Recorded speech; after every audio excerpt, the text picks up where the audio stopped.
चलो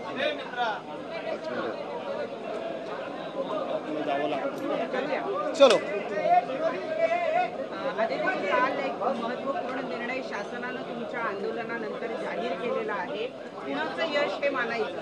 तसं पाहायला गेलं तर गेल्या 2 दिवसामध्ये 2 आंदोलनं आणि 2 निर्णय हे राज्य सरकारकडून आलेले आहेत.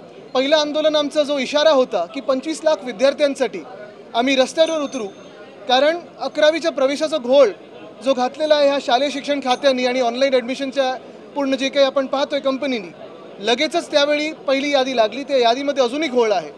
आणि दुसरं म्हणजे हिंदीची सक्ती पहिलीपासून जे करणार होतं सरकार, त्याच्या विरोधात नुसतं विरोधी पक्ष नाही तर पूर्णपणे आपण पाहताय रस्त्यावर मराठी माणूस उतरला होता, संपूर्ण महाराष्ट्र पेटला होता आणि मुख्यमंत्र्यांना तो GR त्यांचा मागे घ्यायला लागला.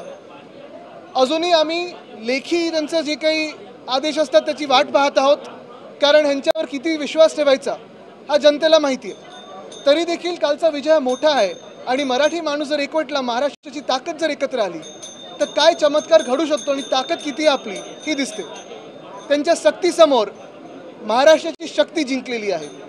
आदित्यजी, रोहित पवार जे आमदार आहेत त्यांचं असं म्हणणं आहे की 2 भाऊ एकत्रित येणार याची धास्ती भाजपनं घेतली आणि म्हणून त्यांनी हा निर्णय 100% घेतली. मला वाटतं हे संपूर्ण महाराष्ट्राने पाहिलेलं आहे की 2 भाऊ एकत्र येऊ नये म्हणून भाजप असेल किंवा यशस्वी गट असेल किती प्रयत्न करत आहे.